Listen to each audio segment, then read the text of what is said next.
Well, in fact, there were tens of thousands of protesters out on the streets of Khartoum and many other urban areas across Sudan. And they in turn were met with force by Sudanese security forces to try to get them to disperse. And it reflects the continuing dissatisfaction among many Sudanese with the ongoing military rule in the country. Citizens there continue to uphold the aspirations that they expressed in the 2019 revolution. They want democracy, they want civilian rule, and they're angry at the military for derailing that in the coup 1 year ago. And so, in essence, these protests are the public's way of saying they haven't forgotten and they remain undeterred for their aspirations. And, it really, when we look back over the last 3 years, the Sudanese civilian population has shown an impressive level of resiliency and commitment despite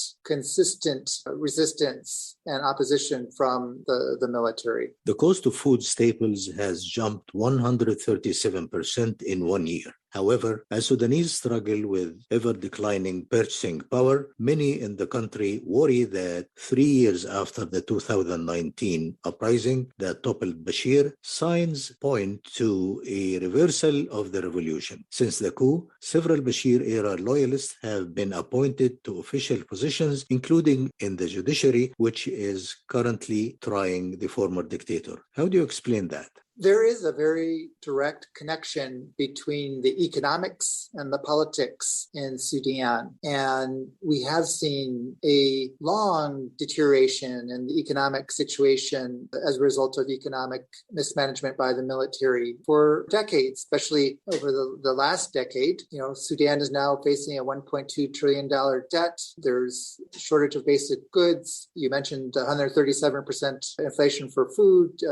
For other prices, it's even more, up to 400%. And these were some of the same drivers that led to the 2019 revolution and the ousting of Omar al-Bashir. And I think what distinguishes Sudan from so many other countries that are facing economic challenges in recent years as a result of inflation, COVID, and the Russian invasion affecting food supplies is that this has been building up for a long period of time. And in response, the military government today is basically recreating the Bashir-era military government of prior to 2019. It's reappointing previously disgraced officials. It's providing opportunities for Islamists who are a big part of that government to come back in.